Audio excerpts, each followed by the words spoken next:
দ্বিতীয় মেয়াদে দায়িত্ব গ্রহণের পর প্রথমবারের মতো ভারতের প্রধানমন্ত্রী নরেন্দ্র মোদীর সঙ্গে সাক্ষাৎ করেছেন মার্কিন প্রেসিডেন্ট ডোনাল্ড ট্রাম্প। ডোনাল্ড ট্রাম্পের সাথে নরেন্দ্র মোদীর সাক্ষাৎ এবং তাদের একটা বৈঠক হয়েছে এবং সেখানে বাংলাদেশ প্রসঙ্গে একজন ডোনাল্ড ট্রাম্পকে প্রশ্ন করেছিলেন। সেই বিষয়টি সম্পর্কে ডোনাল্ড ট্রাম্প তার সংক্ষিপ্ত বক্তব্য দিয়েছেন এবং বলেছেন নরেন্দ্র মোদী বিষয়টি দেখবেন। ভারত আমেরিকা বহুল প্রতীক্ষিত যে মিটিং, সেই মিটিং হলো গতকালকে। সেটা নিয়েই সারা দেশ উত্তাল ছিল। গত রাতে যে আলোচনাটা সব থেকে বেশি শুরু হলো ট্রাম্প মোদির মিটিং, সেখানে বাংলাদেশ প্রসঙ্গ, এবং ধারণা করা হচ্ছিল প্রথমে যে বাংলাদেশ প্রসঙ্গ তাদের মিটিংয়ে আসবে, কিন্তু সরাসরি সাংবাদিকদের সামনে ওপেন বাংলাদেশ নিয়ে প্রশ্ন করা হবে এবং বাংলাদেশ নিয়ে বিস্ফোরক মন্তব্য আসবে। দুই দেশের বর্ডারের জঙ্গিবাদ নিয়ে কথা আসবে, সেটা খুব একটা প্রত্যাশা করা যায়নি। কিন্তু দর্শক, আপাতত বলা যায় যে ইউনূস সরকার কিছুটা স্বস্তি পেতে পারেন।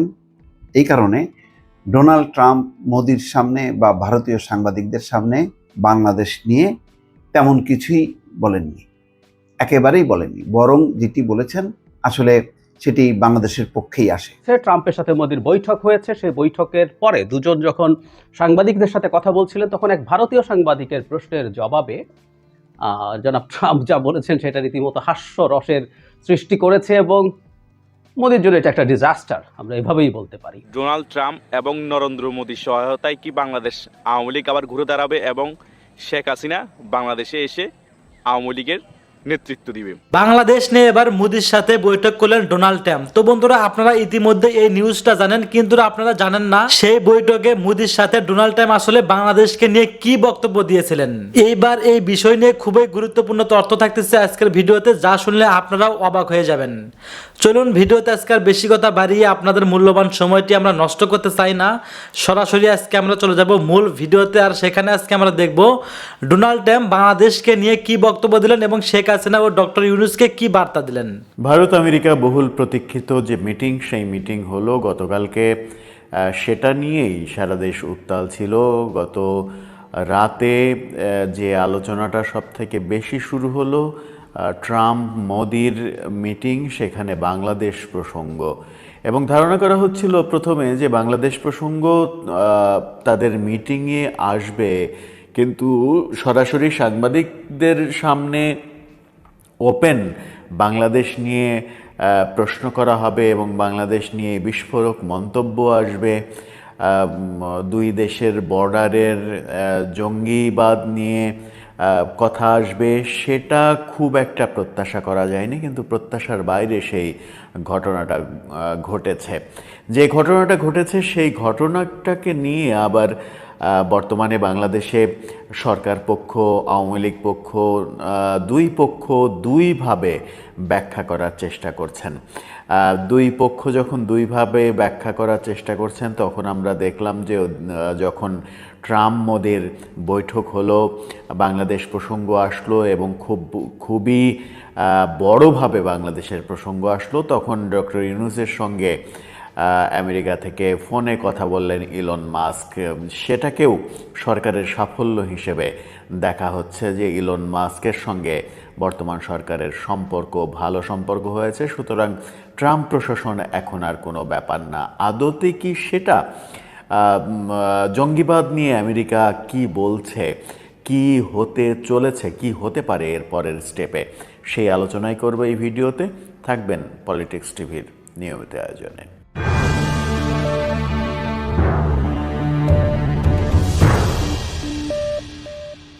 বলছিলাম ভারত এবং আমেরিকার বৈঠকের কথা। ট্রাম্প মোদির বৈঠক হলো এবং সাংবাদিকদের সামনে বাংলাদেশ সম্পর্কে ট্রাম্পকে প্রশ্ন করা হলে তিনি বাংলাদেশের দায়িত্ব ভারতের প্রধানমন্ত্রী নরেন্দ্র মোদী পালন করবেন, তিনি দেখবেন, এবং তার বন্ধু এভাবেই আখ্যা দিয়ে মোদির ওপরে ছেড়ে দিয়েছেন। বাংলাদেশের ইস্যু মানে হচ্ছে যে বর্তমান সরকার issue, Sheikh Hasina issue, Awami League issue. এই ইস্যু যখন ডোনাল্ড ট্রাম্প নরেন্দ্র মোদির ওপরে ছাড়লেন, তখন ভারতে শেখ হাসিনাকে আশ্রয় দেয়াটা আমেরিকার কাছে বোধহয় এক ধরনের বৈধতা পেয়ে গেল। শেখ হাসিনাকে আশ্রয় দেয়া নিয়ে নানা রকমের কথা হচ্ছিল। ভারত কোন অধিকারে কোন আইনে শেখ হাসিনাকে আশ্রয় দিয়েছে, শেখ হাসিনার যেখানে পাসপোর্ট বাতিল করে দেয়া হয়েছে সেখানে শেখ হাসিনাকে আশ্রয় দেওয়ার কোনো কারণ নেই ভারতের, সেরকম আলোচনা সমালোচনা যখন চলছিল, ঠিক তখন ডোনাল্ড ট্রাম্প মোদির ওপরেই বলটা ছেড়ে দিলেন, মোদির কোর্টে বলটা দিয়ে দিলেন। এখন মোদি যেভাবে খেলবেন সেভাবেই হবে। যখন মোদির কোর্টে বল চলে গেল তখন ডক্টর ইউনূসের জন্য সেটা কি বড় ধরনের বিপদ ডেকে আনবে, নাকি আবার আর একটা ব্যাখ্যা যেটা আসছে সেটা হচ্ছে যে ডোনাল্ড ট্রাম্প কৌশলে ব্যাপারটা এড়িয়ে যাওয়ার জন্য নরেন্দ্র মোদির কাছে ছেড়ে দিয়েছেন যেন এখানে আমেরিকার কিছু করা না লাগে। ব্যাপারটা দুইভাবেই ব্যাখ্যা হচ্ছে। আবার একই ভিডিও, যে ভিডিওতে সাংবাদিক প্রশ্ন করছেন ডোনাল্ড ট্রাম্পকে বাংলাদেশ বিষয়ে যুক্তরাষ্ট্র কি করবে, যুক্তরাষ্ট্রের ভাবনা কি, সেখানেই ডোনাল্ড ট্রাম্প যখন বললেন যে আমার বন্ধু বাংলাদেশের ব্যাপারটা আমার বন্ধু নরেন্দ্র মোদি দেখবেন, সেই একই ভিডিওটাকে দুই পক্ষ, আওয়ামী লীগের সমর্থক এবং আওয়ামী লীগ এবং সরকারের সমর্থক এবং অন্যান্য দল আওয়ামী এন্ট্রি যারা, তারা দুই পক্ষ দুইভাবে প্রচার করছে। যারা সরকার পক্ষ কিংবা আওয়ামী এন্ট্রি পক্ষ তারা এটাকে এক ধরনের নরেন্দ্র মোদীকে নিয়ে ট্রল হিসেবে ব্যাখ্যা করার চেষ্টা করছেন সামাজিক যোগাযোগ মাধ্যমে, যদিও এটা কোনোভাবেই নরেন্দ্র মোদীকে নিয়ে ট্রল না, খুবই সিরিয়াসভাবে ডোনাল্ড ট্রাম্প নরেন্দ্র মোদীর ওপরেই ছেড়ে দিয়েছেন বাংলাদেশ প্রসঙ্গ। শেষ পর্যন্ত নরেন্দ্র মোদী বাংলাদেশ প্রসঙ্গে কি করেন এবং আমেরিকার সঙ্গে যেটা প্রকাশ্যে তো আর বেশি কথা হয় না, যেমন প্রকাশ্যে যদি আমেরিকাকে জিজ্ঞাসা করা হয় বাংলাদেশের ব্যাপারে হস্তক্ষেপ করবেন কিনা, আমেরিকা তো নিশ্চয়ই বলবে না যে হস্তক্ষেপ করব, কারণ হস্তক্ষেপ করার রাইটস কোনো দেশের নেই আর এক দেশের ওপরে। আর তারা কৌশলে খেলবে, খেলাটা কৌশলেই হয়, আন্তর্জাতিক খেলাটা কৌশলে হয়। অনেক খেলাই হতে পারে, সেই খেলার মাঝে যেটা ভাবা হচ্ছে যে মোদি ডোনাল্ড ট্রাম্পকে চাপ দিয়ে কনভিন্স করে যে কাজটা করতে পারেন সেটা হচ্ছে যে আমেরিকার বাজারে বাংলাদেশের গার্মেন্টসের যে প্রায় 35% বেশি গার্মেন্টসের ক্রেতা নির্ভরতা আমেরিকার বাজারে, সেই বাজারটা যদি আমেরিকা বন্ধ করে দেয় কিংবা সেই বাজারে যদি কর অনেক বেশি আরোপ করা হয় তাহলে সেটা বাংলাদেশের জন্য ভয়াবহ বিপদ ডেকে আনতে পারে এবং সরকার চাপে পড়তে পারে। সরকার চাপে পড়ে সরকার হয়তো পদত্যাগ করতে পারে, এরকম ব্যাপার রয়েছে। আর একটা ব্যাপার যেটা প্রকাশ্যেই মোদি এবং ট্রাম্প আলোচনা করেছেন, ডোনাল্ড ট্রাম্প একেবারে স্পষ্টভাবে বলেছেন যে দুই দেশের বর্ডারে জঙ্গিবাদ নির্মূল করা হবে এবং স্পেশালি যে কথাটা বলেছেন সেটা হচ্ছে যে ইসলামী জঙ্গিবাদ।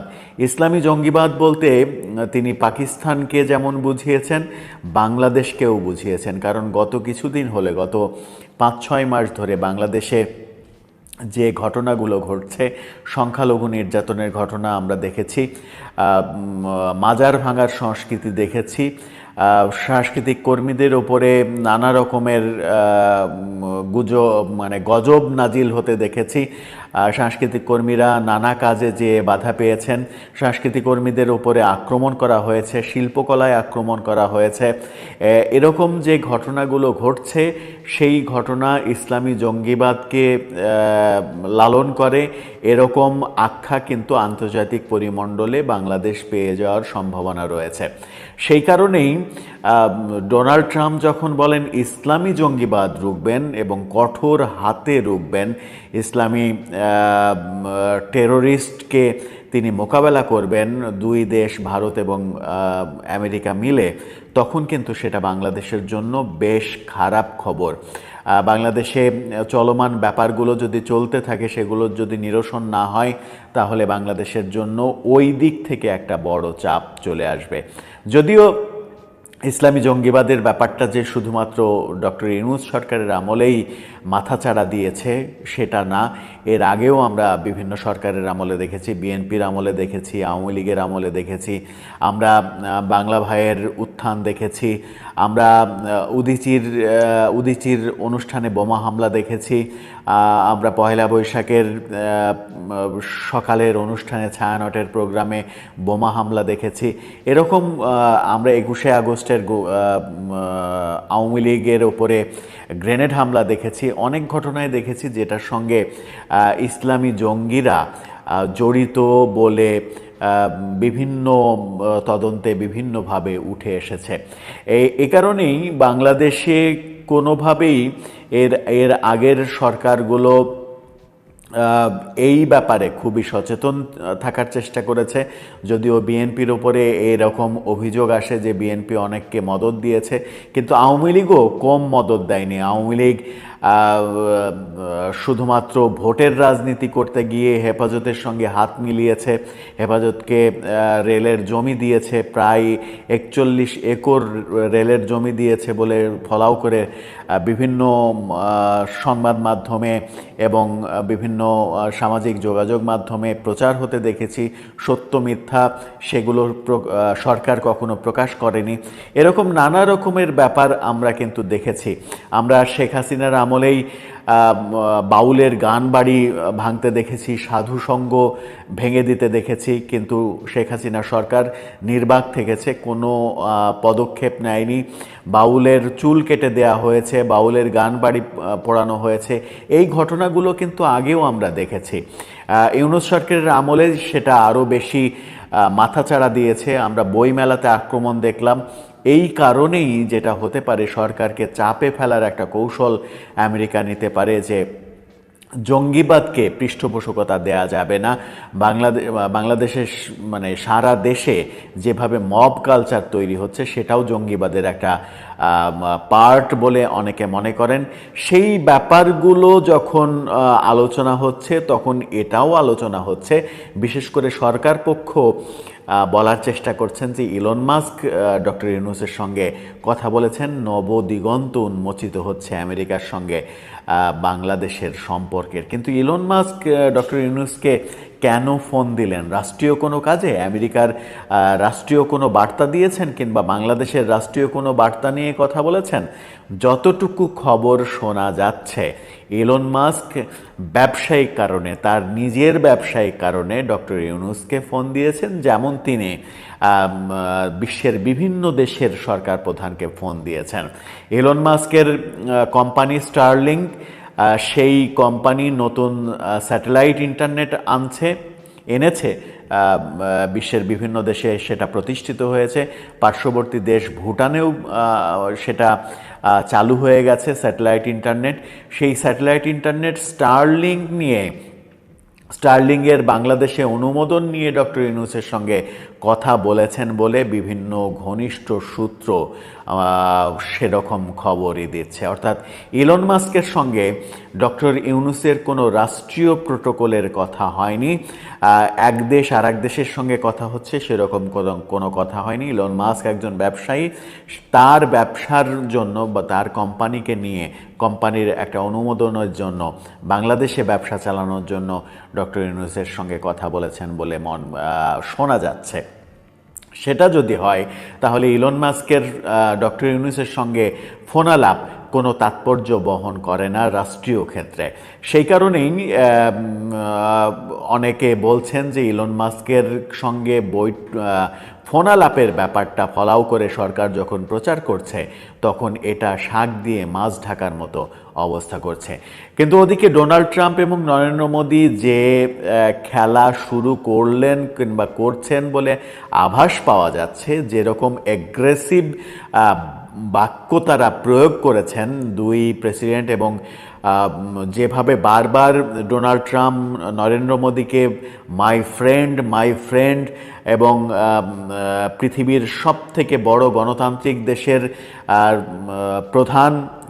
রাষ্ট্রপ্রধান এবং 12 বছর শাসনে ম্যাজিক দেখিয়েছেন, ভারতকে চেঞ্জ করে ফেলেছেন, এরকম নানাভাবে প্রশংসা করেছেন নরেন্দ্র মোদী, তখন খুব সহজেই বোঝা যায় যে নরেন্দ্র মোদী একটা ফ্যাক্ট আমেরিকার কাছে।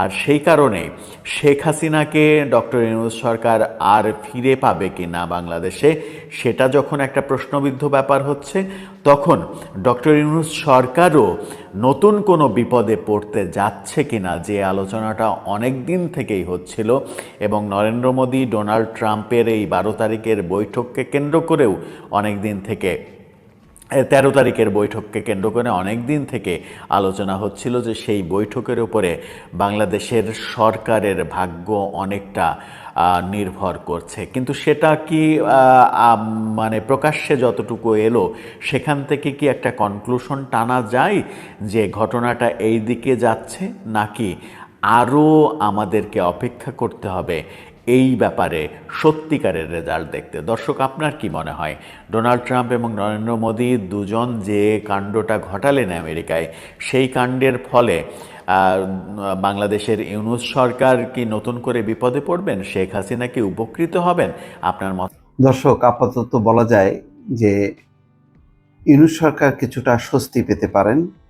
এই কারণে ডোনাল্ড ট্রাম্প মোদির সামনে বা ভারতীয় সাংবাদিকদের সামনে বাংলাদেশ নিয়ে তেমন কিছুই বলেননি, একেবারেই বলেননি। বরং যেটি বলেছেন আসলে সেটি বাংলাদেশের পক্ষেই আসে। যেমন ভারত সবসময় একটা বলার চেষ্টা করছে যে বাইডেনের কারণে বাংলাদেশের রাজনৈতিক পট পরিবর্তন হয়েছে। অর্থাৎ পাকিস্তানে যেমন ইস্যু করা হয় যে ডোনাল্ড লু কলকাঠি নেড়েছে বলে পাকিস্তানের সরকার পরিবর্তন হয়েছে, তেমনি একইভাবে এই অঞ্চলের দায়িত্বপ্রাপ্ত ডোনাল্ড লু বাইডেন প্রশাসন নানা কারণে ক্ষিপ্ত ছিল হাসিনা প্রশাসনের উপর। সুতরাং হাসিনার পরিবর্তন বা হাসিনার ক্ষমতা থেকে বিদায় নেওয়ার পেছনে বাইডেন প্রশাসনের একটি ভূমিকা আছে। কিন্তু শুরুতেই ডোনাল্ড ট্রাম্প একেবারে সেটি উড়িয়ে দিয়েছে, বলেছে যে মার্কিন ডিপ স্টেটের কোনো ভূমিকা নেই বাংলাদেশের রাজনৈতিক পট পরিবর্তন, আর বাংলাদেশ সম্পর্কে যা কিছু তা আমি মোদির উপর ছেড়ে দিয়েছি, তারা শত শত বছর ধরে এটি নিয়ে কাজ করছে, মানে এক ধরনের উপেক্ষা। তো ফলে যেটি আশা করা হয়েছিল যে বাইডেন মানবাধিকার, বাংলাদেশের যেই সংখ্যালঘু নিপীড়ন, নির্যাতন, তারপরে অপারেশন ডেভিল হান্ট, 32 নম্বর ভাঙচুর, এইসব নিয়ে একটা কথা বলবেন যে বাংলাদেশে এখন বিশৃঙ্খল অবস্থা হচ্ছে, আমরা এই অবস্থার অবসান চাই এবং এই অঞ্চলের এই পরিবর্তনের ব্যাপারে যাতে স্থিতিশীলতা আসে, আমি নরেন্দ্র মোদীকে অনুরোধ করছি এই ব্যাপারে বিশেষ পদক্ষেপ নেওয়ার জন্য। কিছুই বলেনি, বরং এমন একটা তাচ্ছিল্য কথা বলছেন যে নরেন্দ্র মোদী এবং ভারত বাংলাদেশ নিয়ে শত শত বছর ধরে কাজ করছে, মানে একেবারেই মানে তাচ্ছিল্যপূর্ণ এটা বক্তব্য। যেই কথার কোনো অর্থ হয় না সেই কথাটা কিন্তু ডোনাল্ড ট্রাম্প বলে আসলে বাংলাদেশ নিয়ে কিছু কথা বলতে চান। কেন? এটা ধারণা করা যায় যে গত রাতের একটি সংবাদ নিশ্চয়ই দর্শক আপনারা দেখেছেন যে ইলন মাস্কের সঙ্গে ডক্টর মোহাম্মদ ইউনূস একটা লম্বা আলোচনা করেছেন এবং সেই আলোচনায় ছিল ইলন মাস্কের যে ব্যবসা প্রতিষ্ঠান স্টারলিংক সেটা বাংলাদেশে নিয়ে আসা। তো এইটা তো যেখানে ইলন মাস্ক, ডোনাল্ড ট্রাম্প, তারা ব্যবসা বাণিজ্য অর্থনীতি এটি হচ্ছে তাদের মূল আকর্ষণ। তো ডক্টর ইউনূস অত্যন্ত বুদ্ধিমত্তার সঙ্গে ঠিক ওই পয়েন্টেই কিন্তু কথা বলেছে। এটাই স্টারলিংক বাংলাদেশে আসলে বাংলাদেশের কোনো ক্ষতি নেই, এমন না যে বাংলাদেশের স্বার্থ বিকিয়ে দিয়ে মানে স্টারলিংকের সঙ্গে কোনো ব্যবসায়িক পার্টনারশিপ করা, তা না। এমনকি এর আগে আপনারা জানেন যে একটা খুবই দীর্ঘমেয়াদী একটা জ্বালানি চুক্তিও করেছে বাংলাদেশ, যেই একই ধরনের চুক্তি কিন্তু করলো ওই নরেন্দ্র মোদীও, বাংলাদেশও কিন্তু করেছে। সেটা মানে ডক্টর ইউনূস বা মার্কিন উচ্চ পর্যায়ের কোনো বৈঠকে না, তার আগেই তাদের চলমান ছিল সেই চুক্তিটা তারা করেছে। এর মধ্যে ইলন মাস্কের সঙ্গে তিনি কেউ বলছেন ভিডিওতে, আবার কেউ বলছেন ভিডিও কনফারেন্সে কথা বলেছেন ইলন মাস্কের সঙ্গে, এবং তার পাশে ছিল ডোনাল্ড ট্রাম্প, এই খবরে এসছে। তো এই আলোচনার পর তো নিশ্চয়ই ইলন মাস্ক ডোনাল্ড ট্রাম্পের সাথে কথা বলেছে যে কি ইস্যু নিয়ে কথা হলো। এবং তারা মোটামুটি বুঝেছে যে না, বাংলাদেশকে নিয়ে ঘাটানো যাবে না, ওই জায়গায় আমাদের নিজস্ব একটা শক্তি দরকার, এবং বাংলাদেশ হচ্ছে সেই শক্তি, যে শক্তি এখন ইন্ডিয়া থেকে বিচ্ছিন্ন হয়ে তারা একটা ভালো মিত্র শক্তি খুঁজছে। সেই শক্তি হচ্ছে মার্কিন যুক্তরাষ্ট্র। মার্কিন যুক্তরাষ্ট্রের সঙ্গে তেল, গ্যাস, বাংলাদেশ থেকে গার্মেন্টস যাওয়া সস্তায়। তো এই স্বার্থটা কেন উপেক্ষা করবে? ভারতের কারণে করবে না। তো ভারতের তাদের অনেক বড় স্বার্থ আছে, কিন্তু তার চেয়ে বড় বেশি নিয়ন্ত্রণ তারা করতে পারবে যেভাবে বাংলাদেশের উপর, ভারতের উপর তো সেভাবে পারবে না। ভারতের সাথে তাদের একটা কৌশলগত সম্পর্ক হবে। ভারতের তো মানে প্রেম হলো রাশিয়ার সঙ্গে। রাশিয়ার সাথে যেভাবে একাট্টা ভারত, সেভাবে তার মার্কিন যুক্তরাষ্ট্রের সঙ্গে না। ভারত দুই নৌকায় পা দিয়ে চলছে, কিন্তু বাংলাদেশ তো আর এখন আর কেউ বলতে পারবে না যে ভারতের সঙ্গে বা রাশিয়ার সাথে বাংলাদেশের কোনো সম্পর্ক আছে সেইভাবে, অর্থাৎ মানে মানসিক কোনো সম্পর্ক নেই। আছে সেটা কৌশলগত, রাজনৈতিক, ডিপ্লোম্যাটিক সম্পর্ক আছে। কিন্তু মার্কিন যুক্তরাষ্ট্রের সাথে সব ধরনের সম্পর্ক আছে। বাংলাদেশের বিপুল সংখ্যক মানুষ মার্কিন যুক্তরাষ্ট্র থেকে আমাদের রেমিটেন্স আসছে, সর্বোচ্চ রেমিটেন্স আসছে মার্কিন যুক্তরাষ্ট্র থেকে। বাংলাদেশ থেকে গার্মেন্টস যাচ্ছে। তো সুতরাং বাংলাদেশের এখন 1 নম্বর বন্ধু হচ্ছে যুক্তরাষ্ট্র। তো সব মিলিয়ে আমার ধারণা যে ডক্টর মোহাম্মদ ইউনূস ঠিক বৈঠকের আগে ইলন মাস্কের সঙ্গে যে আলোচনা করেছেন, ইলন মাস্ককে বাংলাদেশে আমন্ত্রণ জানিয়েছেন, তার একটা প্রভাব কিন্তু পড়েছে ডোনাল্ড ট্রাম্পের উপর। এই কারণে ডোনাল্ড ট্রাম্প একেবারে যেখানে বাইডেনের সবসময় বিরুদ্ধে কথা বলে, সেখানে কিন্তু এই ইস্যুতে যখন কি ভারতীয় এক সাংবাদিক তাকে প্রশ্ন করলো যে বাংলাদেশের রাজনৈতিক পট পরিবর্তনে বাইডেন একটা ভূমিকা রেখেছিল, আপনার কি মত? সে বলেছে না, বাইডেন নাম উল্লেখ করেনি, কিন্তু বলেছেন মার্কিন ডিপ স্টেটের কোনো ভূমিকা ছিল না বাংলাদেশের রাজনৈতিক পট পরিবর্তন। অর্থাৎ বাংলাদেশের রাজনৈতিক পট পরিবর্তনে মার্কিন প্রশাসন, তার কূটনীতি বা তাদের কারোরই কোনো ভূমিকা ছিল না। তাহলে তো পুরো প্রথমেই যখন কি বাংলাদেশের পক্ষে এরকম একটি অবস্থান নেয়, তারপরে নরেন্দ্র মোদী কিছু বলতে পারে না। সেই কারণে বাংলাদেশের এই যে উচ্চারণ ছিল এতদিন পর্যন্ত যে এবার বাংলাদেশকে দেখায় নেবে অমুক তমুক, বাংলাদেশের সংখ্যালঘু নির্যাতন, এই ইস্যুটাকে সামনে রেখে বাংলাদেশকে একটা শায়েস্তা করা, বাংলাদেশের উপর একটা নিষেধাজ্ঞা দেওয়া, পুরো বিষয়টা কিন্তু একেবারেই মারা গেল। এবং সম্ভবত এটা ডক্টর মোহাম্মদ ইউনূসের বুদ্ধিমত্তায়। ডক্টর ইউনূস দেখেন পরেও কথা বলতে পারতেন, বাংলাদেশ থেকে কথা বলতে পারতেন, কিন্তু না, তিনি যখন সংযুক্ত আরব আমিরাত সফর করছেন, ওই আমিরাত থেকে কিন্তু তিনি কথা বললেন। কেন বললেন? যেহেতু তার পরপরই মোদির সঙ্গে ট্রাম্পের বৈঠক হবে, তো তখন যাতে বাংলাদেশ ইস্যুতে ট্রাম্প কোনো শক্ত অবস্থান না নেয়, সুতরাং তাদেরকে কোন কৌশলে কিভাবে তাদেরকে নরম করা যাবে, কিভাবে তাদের মানে দৃষ্টিভঙ্গিটা পরিবর্তন করা যাবে, এইটা সম্ভবত গবেষণা করেছে ডক্টর মোহাম্মদ ইউনূস, এবং সেই পয়েন্টই কথা বলেছে। ফলে পুরো বিষয়টা কিন্তু উল্টে গেছে। ফলে ডোনাল্ড ট্রাম্পের এই ভূমিকাটার পেছনে ইলন মাস্কের সঙ্গে ডক্টর ইউনূসের কথোপকথন, টেলিফোন আলাপ অথবা ভিডিও কনফারেন্সের একটা বড় ভূমিকা রয়েছে বলে আমার। শেখ হাসিনার পতনের পর থেকে আমরা একটা কথা বলছি, সেটা হলো শেখ হাসিনার পতন মানে আসলে ভারতের সোকল ফরেন পলিসির পতন। মানে সোকল বলছি, ভারত যা করছে এটা আদৌ একটা ফরেন পলিসি হিসাবে বলতে আমার খুবই বাধে। যাই হোক, ভারত এই পতনের পর তার পরাজয়কে মেনে নিতে পারছিল না, তাই অনিবার্যভাবে একটা ন্যারেটিভ তারা মাঠে রাখার চেষ্টা করেছে ক্রমাগত। সেটা হচ্ছে শেখ হাসিনাকে ক্ষমতাচ্যুত করার জন্য আমেরিকা কাজ করেছে, আমেরিকার ডিপ স্টেট কাজ করেছে। কোনো কোনো জায়গায় চায়না, পাকিস্তান এসব দেশের নামও আনা হয়েছে। ক্রমাগত এই কাজটা তারা করেছেন। কয়েক ঘন্টা আগেই একটা ঘটনা ঘটেছে, ট্রাম্পের সাথে মোদির বৈঠক হয়েছে। সেই বৈঠকের পরে দুজন যখন সাংবাদিকদের সাথে কথা বলছিলেন, তখন এক ভারতীয় সাংবাদিকের প্রশ্নের জবাবে জনাব ট্রাম্প যা বলেছেন সেটা রীতিমতো হাস্যরসের সৃষ্টি করেছে এবং মোদির জন্য এটা একটা ডিজাস্টার, আমরা এভাবেই বলতে পারি। তো কি বলেছেন, কেন বলেছেন, শুধু যা বলেছেন তা না, সেই ওই ভিডিওর সময় মোদির দ্য ভেরি বডি ল্যাঙ্গুয়েজ, সেটাও আসলে খুব গুরুত্বপূর্ণ বার্তা আমাদেরকে দেয়। সেটা নিয়ে একটু কথা বলতে চাই। তার আগে সাম্প্রতিক সময়ে বাংলাদেশ শেখ হাসিনার পতনের সাথে আমেরিকাকে জড়িয়ে অনেকগুলো জায়গায় বলা হয়েছে, লেখা হয়েছে। এর মধ্যে মাইক বেঞ্চ নামে এক ভদ্রলোক, তিনি আসলে ট্রাম্পের আগের মেয়াদে সরকারের অংশ ছিলেন। তিনি অ্যাঙ্কার টাকার কার্লসনের সাথে কথা বলেছেন। টাকার কার্লসনকে আমরা সম্ভবত চিনি অনেকেই। সেটা হলো, উনি খুবই প্রো ট্রাম্প একজন মানুষ। উনি রিপাবলিকান তো বটে, প্রো ট্রাম্প। আমি প্রায় বলি যে ট্রাম্প কিন্তু রিপাবলিকান নন।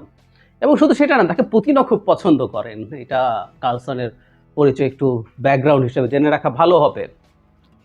রাশিয়ার ইউক্রেন আগ্রাসনের পর যখন পুতিন ওয়েস্টার্ন মিডিয়ার সাথে অলমোস্ট কথা বলছেন না, কারোর সাথে কোনো সাক্ষাৎকার দিচ্ছেন না, তখন খুবই উত্তেজনাকর একটা মুহূর্তে টাকার কার্লসন গিয়ে পুতিনের সাক্ষাৎকার নিয়েছিলেন। এবং সেই সাক্ষাৎকারটা মানে ওয়েস্টের স্ট্যান্ডার্ডে আদৌ কোনো জার্নালিজম ছিল না।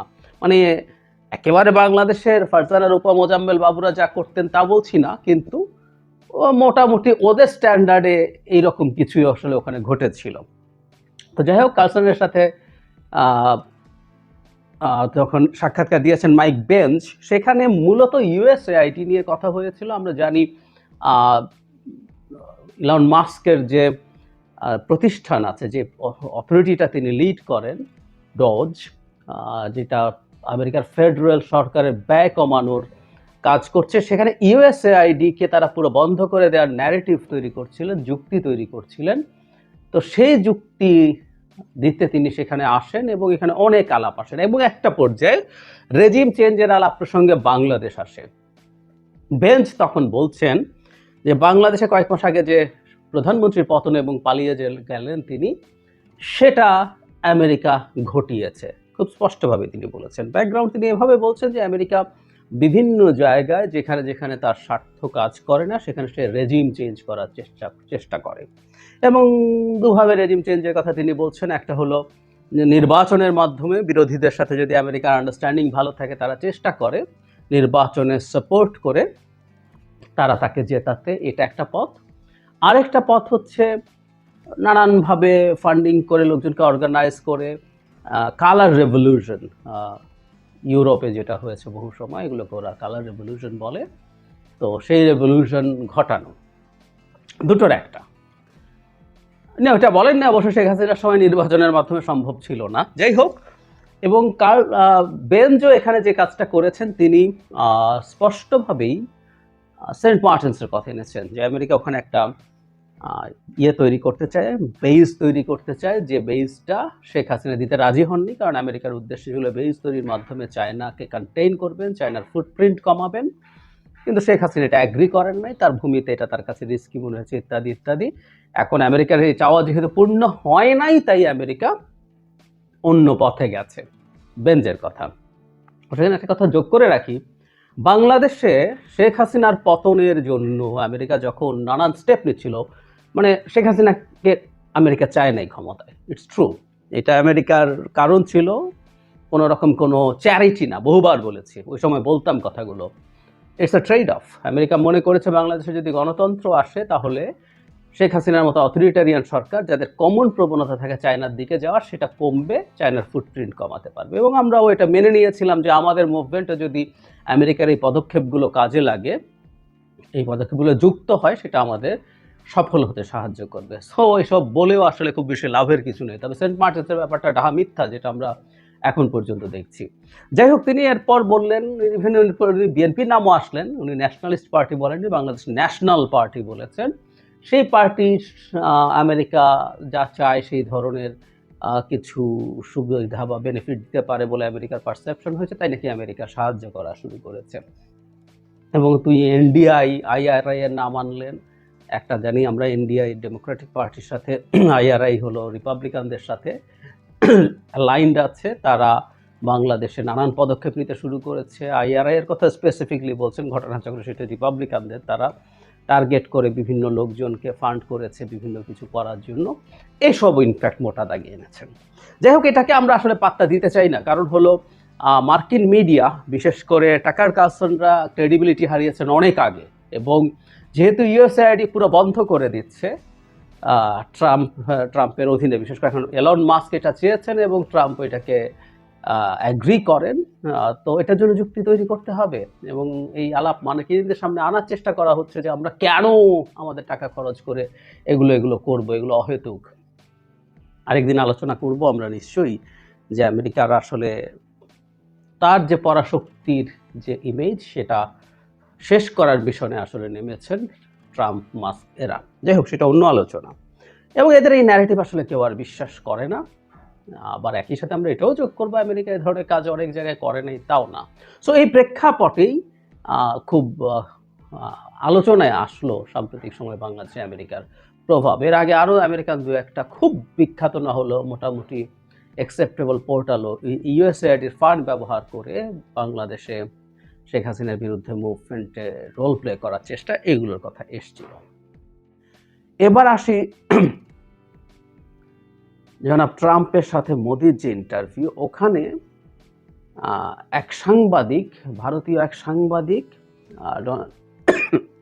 ট্রাম্পের উদ্দেশ্যে বাংলাদেশকে নিয়ে প্রশ্ন করছেন। তিনি বলছেন, আপনি বাংলাদেশ ইস্যুতে কি বলবেন? আমরা দেখেছি এবং এটা স্পষ্ট যে সাবেক প্রেসিডেন্ট জো বাইডেনের সময় মার্কিন ডিপ স্টেট বাংলাদেশের ক্ষমতা পরিবর্তনের সঙ্গে যুক্ত ছিল। এছাড়া মোহাম্মদ ইউনুস ও জুনিয়র সরোসের সঙ্গে সাক্ষাৎ করেছেন। সুতরাং বাংলাদেশ সম্পর্কে আপনার দৃষ্টিভঙ্গি কি? মানে সরোসের আশা নিয়ে, সরোসের ছেলে আশা নিয়ে তুলকালাম ঘটিয়ে ফেলছে, কারণ সরোস ভারতের সরকারকে ডিস্টেবিলাইজ করার চেষ্টা করছে বলে বলছে। ইনফ্যাক্ট সরোসের ওপেন সোসাইটি নিয়ে কিছু বিতর্ক আছে, কিন্তু তারা যে ধরনের কাজ করে সেটা অ্যাটলিস্ট মোদির সরকারের জন্য প্রবলেম্যাটিক হবে, তাই তারা সেটা নিয়ে শোরগোল করেছে। যাই হোক, জবাবে ট্রাম্প বলেন, এতে আমাদের ডিপ স্টেটের কোনো ভূমিকা ছিল না। এটি এমন একটি বিষয় যা নিয়ে প্রধানমন্ত্রী মোদি দীর্ঘদিন ধরে কাজ করে আসছেন। শত শত বছর তারা কাজ করছেন। সত্যি বলতে এই বিষয়ে পড়েছি, তবে বাংলাদেশ ইস্যুটি আমি মোদি মানে প্রধানমন্ত্রীর উপরে ছেড়ে দেব। একদম স্পষ্টভাবে উনি না করেছেন, তারা এটা করেন না। মোদি পড়েন এবং শত শত বছর ধরে করে আসছেন, এবং ট্রাম্প পড়ছেন এটা, এবং এই ইস্যুটা মোদির উপরে ছেড়ে দেব। মানে কেউ কেউ এটাকে মিস ইন্টারপ্রিট করে বলার চেষ্টা করছেন বাংলাদেশ ইস্যু এখন মোদিকে ছেড়ে দিল, মোদি এবার যা ইচ্ছা তা করবে। নো, মানে এই ব্যাপারে কথা বলার জন্য উনি মোদির হাতে ছেড়ে দিয়েছেন। সারপ্রাইজিং হচ্ছে, মোদিকে যখন ছেড়ে দেয়া হলো, লিস্ট একটা ভদ্রতা, অবশ্য ভদ্রতা ওনার কি বা করা ছিল, উনি রাশিয়া ইউক্রেন যুদ্ধ নিয়ে কথা বলা শুরু করলেন। আমরা খেয়াল করব, ট্রাম্প অনেক ক্ষেত্রে বাংলাদেশি পলিটিশিয়ানদের মতো একটা মোক্ষম সুযোগ এসেছিল বাইডেনকে ডোবানোর জন্য। উনি যেখানেই সুযোগ পান উনি এটা বাইডেনকে ডোবান, এবং আমাদের দেশে পলিটিশিয়ানদের মতো টাফভাবে আক্রমণ করেন, যেটা আমেরিকার স্ট্যান্ডার্ডের সাথে যায় না, কিন্তু উনি এটা করেন। সো এইরকম একটা সুযোগ আসার পরেও উনি বাইডেনের ব্যাপারে এসব বললেন না। উনি বলতেই পারতেন, হ্যাঁ এগুলো করেছে এবং আমাদের এই সব আমরা চাই না। ইনফ্যাক্ট উনি এটা নির্বাচনী ক্যাম্পেইনের সময় বহুবার বলেছেন যে সারা পৃথিবীর পুলিশিং এর দায়িত্ব পালন করা তার কাজ না, ডেমোক্রেসি এক্সপোর্ট করার দায়িত্ব তার কাজ না, সে তার আমেরিকাকে নিয়েই কাজ করতে চায়। সুতরাং একটা মোক্ষম সুযোগ ছিল, সেই সুযোগটা উনি নিতে পারতেন, কিন্তু এটা নেন নাই। তার মানে হচ্ছে সুযোগ নেওয়ার স্কোপ থাকলে নিতেন। এটা একেবারেই বাজে অভিযোগ, এতে খুব ক্লিয়ারলি এটা প্রমাণিত হয়। যে কথাটা বলছিলাম, এটা একটু আমাদের মন দিয়ে যদি আমরা খেয়াল করি তাহলে দেখব, সেটা হচ্ছে মোদির বডি ল্যাঙ্গুয়েজ। উনি এত ডিজাস্টারাস ভঙ্গিতে বসেছিলেন যখন এই প্রশ্ন করা হয়, এন্টায়ার টাইমটা উনি কতটা ফ্রাস্ট্রেটেড, কতটা প্রবলেমের মধ্যে আছেন, ওনার ফেসিয়াল এক্সপ্রেশন দেখলে, এটা বডি ল্যাঙ্গুয়েজ দেখলে এটা খুব ক্লিয়ার হয়ে যায়। আমরা তার পুরো ইন্টারভিউটা মানে প্রেস কনফারেন্সে কথাবার্তা বলাটাকে যদি ধরি, তাহলে এটা বলতেই হবে, মানে ট্রাম্পের সাথে বন্ধু বলে উনি যা যা অর্জন করতে চেয়েছিলেন তা আসলে অর্জিত হয় নাই। এবারকার ট্রাম্পের সাথে তার আগের মতো যে কেমিস্ট্রি ছিল, আগেও কিছু প্রবলেম ছিল কিন্তু কেমিস্ট্রি ওয়াজ মাচ বেটার, এবারকার কেমিস্ট্রি আর ওই রকম অতটা অন্তত এখন পর্যন্ত কাজ করছে না বলে মনে হয়। তবে বাংলাদেশ প্রশ্নে তার আরও কিছু ইস্যু আমাদের মাথায় রাখতে হবে। তার এই সফর বাংলাদেশ প্রশ্নে কী ধরনের পরিস্থিতি তৈরি করতে পারে সেটা নিয়ে খুব দ্রুতই আলোচনা করব। তার আগে মোদির এই বন্ধুরা, দুটো গুরুত্বপূর্ণ বিষয় নিয়ে কথা বলতে চাই। একটি হচ্ছে প্রধান উপদেষ্টার সঙ্গে ইলন মাস্কের ভার্চুয়াল আলাপ। এটা ইত্তেফাক পত্রিকার হেডলাইন এবং অন্যান্য পত্রিকায়ও এসছে। প্রধান উপদেষ্টার সঙ্গে ইলন মাস্কের ভার্চুয়াল আলাপ, এটা আপনাদের সাথে শেয়ার করব। আরেকটা নিউজ যেখানে কোনো পত্রিকাই দেখতে পাচ্ছি না, শুধুমাত্র মানবজমিনে দেখতে পাচ্ছি, মানবজমিন থেকে আপনাদের সাথে সেটাই শেয়ার করব। সেটি হচ্ছে ডোনাল্ড ট্রাম্পের সাথে নরেন্দ্র মোদির সাক্ষাৎ এবং তাদের একটা বৈঠক হয়েছে এবং সেখানে বাংলাদেশ প্রসঙ্গে একজন ডোনাল্ড ট্রাম্পকে প্রশ্ন করেছিলেন। সেই বিষয়টি সম্পর্কে ডোনাল্ড ট্রাম্প তার সংক্ষিপ্ত বক্তব্য দিয়েছেন এবং বলেছেন নরেন্দ্র মোদি বিষয়টি দেখবেন, ভারতের প্রধানমন্ত্রী। সেটিও আমরা প্রথম আলো, দৈনিক ইত্তেফাক সহ, সমকাল সহ অন্যান্য কোনো পত্রিকায় এটার কোনো শিরোনাম দেখতে পাচ্ছি না। কিন্তু প্রধান উপদেষ্টার ইলন মাস্কের সঙ্গে ভার্চুয়াল আলাপ, এই বিষয়টি সব পত্রিকায় এসছে। এটাও কিন্তু খুব অনেকে সন্দেহ করছেন যে এটি হঠাৎ করে এই নিউজটি হলো কেন। ইলন মাস্ক দুবাইতে কিন্তু ভার্চুয়ালি একটা ভাষণ দিয়েছেন ওই কনফারেন্সে, সেটি আমরা জানি। এবং আমাদের প্রধান উপদেষ্টার সাথে কখন কথা হয়েছে সেটি কিন্তু অনেকে সন্দেহ প্রকাশ করছেন এবং এই বিষয়টি নিশ্চিত না। কিন্তু ইত্তেফাক পত্রিকায় যেটি লিখেছে যে বিশ্বের শীর্ষধনী ইলন মাস্কের সঙ্গে কথা বলেছেন অন্তর্বর্তীকালীন সরকারের প্রধান উপদেষ্টা নোবেলজয়ী ডক্টর মোহাম্মদ ইউনুস। বৃহস্পতিবার 13 ফেব্রুয়ারি বাংলাদেশ সময় রাত 9টার দিকে ফোনে কথা বলেছেন তারা। এখন হেডলাইন হচ্ছে ভার্চুয়াল আলাপ, প্রধান উপদেষ্টার সঙ্গে ইলন মাস্কের ভার্চুয়াল আলাপ। এখানে লিখেছে দুইজন ফোনে কথা বলেছেন। ভার্চুয়াল আলাপ বলতে আমরা যেটা বুঝি ভিডিও কনফারেন্স বা ভিডিওতে কথা বলা, এই ধরনের কিছু, কিন্তু এখানে লিখেছে ফোনে কথা বলেছেন। অনলাইন অ্যাক্টিভিস্ট পিনাকি ভট্টাচার্য রাত 9:30টার দিকে এ তথ্য জানান। এখন এখানেও কিন্তু সন্দেহ আছে। প্রধান উপদেষ্টার সাথে নিশ্চয়ই সাংবাদিকরা আছেন বা অবশ্যই থাকবেন এবং তারা বিষয়টি জানান নাই, কিন্তু জানিয়েছেন কে অনলাইন অ্যাক্টিভিস্ট পিনাকি ভট্টাচার্য রাত 9:30, মানে গত রাত 9:30 তথ্যটি জানান। পরে রাত 11টার দিকে প্রধান উপদেষ্টার উপপ্রেস সচিব আজাদ মজুমদারও এক ফেসবুক পোস্টে এ তথ্য জানান। এখানে কিন্তু এক ধরনের সন্দেহ, সেটা হচ্ছে অনলাইন অ্যাক্টিভিস্ট জানিয়েছেন অথচ সরকারের কেউ জানে না, প্রেস সচিব কেউ জানে না। প্রেস সচিব পরে পিনাকি ভট্টাচার্য থেকে নিউজটা পেয়ে আজাদ মজুমদার তিনি ফেসবুক পোস্টে এই তথ্যটি লিখেছেন। আজাদ মজুমদার ফেসবুক পোস্টে লিখেছেন, বৃহস্পতিবার বাংলাদেশ সময় রাত 9টার দিকে প্রধান উপদেষ্টা অধ্যাপক মোহাম্মদ ইউনুস শীর্ষ মার্কিন ব্যবসায়ী ও মার্কিন প্রেসিডেন্ট ডোনাল্ড ট্রাম্পের ঘনিষ্ঠ সহযোগী ইলন মাস্কের সঙ্গে টেলিফোনে কথা বলেছেন। এখন হেডলাইন হচ্ছে ভার্চুয়াল আলাপ, প্রধান উপদেষ্টার সঙ্গে ইলন মাস্কের ভার্চুয়াল আলাপ, ভিতরে আছে টেলিফোনে কথা বলেছেন। এখানে কিন্তু অনেকে বিষয়টি সাংবাদিকতার নিরিখে কতটুকু সত্য সেটি বুঝতে পারছেন না। তবে কি বিষয়ে তাদের মধ্যে আলাপ আলোচনা হয়েছে সে সম্পর্কে বিস্তারিত জানা যায়নি। এখানেও আবার আরেকটা সন্দেহ, কি বিষয়, এত বড় একটা ঘটনা, আমাদের দেশের প্রধান উপদেষ্টা কথা বলেছেন বিশ্বের শীর্ষ ধনীর সাথে, সেখানে কি বিষয়ে কথা বলা হয়েছে সেটি জানা যায়নি। আজাদ মজুমদার ওই পোস্টে আরও উল্লেখ করেন আলোচনার বিস্তারিত যথাসময় প্রকাশ করা হবে। এখানেও কিন্তু কথা আছে, যথাসময়টি কোথায়, কখন। পিনাকি ভট্টাচার্য লিখেছেন, প্রফেসর ইউনুসের সাথে ইলন মাস্ক আজকে ভার্চুয়াল মিটিং করেছেন। এখন আবার এখানে লিখেছে ভার্চুয়াল মিটিং করেছেন, সামনে আসছে নতুন দিন, নতুন সম্পর্ক। যাই হোক, এগুলা যা বোঝার আপনারা বুঝে নেবেন। আমি মানব জমিনে যে কথাটি এসছে সেটি আপনাদের সাথে একটু শেয়ার করতে চাই। মানবজমিন লিখেছে আসল কথা, সেটি হচ্ছে আপনারা সবাই জানেন ডোনাল্ড ট্রাম্পের সাথে ডোনাল্ড ট্রাম্পের সাথে ভারতের প্রধানমন্ত্রীর সাথে বৈঠক হয়েছে এবং বৈঠকে তারা দুই দেশের অন্যান্য বিষয় নিয়ে আলোচনা করেছেন, কিন্তু বাংলাদেশের প্রসঙ্গটা সেখানে এসছে। সেখানে ডক্টর মোহাম্মদ ইউনূস সাহেব সম্পর্কে আলোচনা করেছেন। সব কিছু মিলিয়ে এটির গুরুত্ব অনেক বেশি। এটা কিন্তু আমি হেডলাইনটি যদি আপনাদেরকে দেখাই, ওখানে যে সাংবাদিক প্রশ্ন করেছিলেন তিনি হচ্ছেন এনডিটিভির। ওখানে তিনি মার্কিন ডিপ স্টেটের কথা বলেছেন, বাংলাদেশের সরকার পরিবর্তনের কথা, ডিপ স্টেটের ভূমিকা ছিল। সেখানে ডোনাল্ড ট্রাম্প আগে কী কথা হয়েছে মোদির সাথে সেটি আমাদের জানা যায়নি। তবে তিনি বলেছেন ডিপ স্টেট, বাংলাদেশের ক্ষমতা পরিবর্তনে মার্কিন ডিপ স্টেটের কোনো ভূমিকা নেই। ডোনাল্ড ট্রাম্প, ঠিক আছে, ভারতের প্রধানমন্ত্রীর সাথে তিনি আলোচনা করেছেন। এখানে কি লিখেছে আমি একটু পড়ে শোনাই। সেটি হচ্ছে, এটা কিন্তু খুব গুরুত্বপূর্ণ এবং এই গুরুত্বপূর্ণ নিউজটি কিন্তু বাংলাদেশের কোনো পত্রিকায় এখন পর্যন্ত আসে নাই। বাংলাদেশের পত্রিকা এসছে, ভার্চুয়াল মিটিং করেছেন ইলন মাস্কের সাথে আমাদের প্রধান উপদেষ্টা, কিন্তু কি বিষয়ে আলোচনা হয়েছে সেটি তারা জানেন না।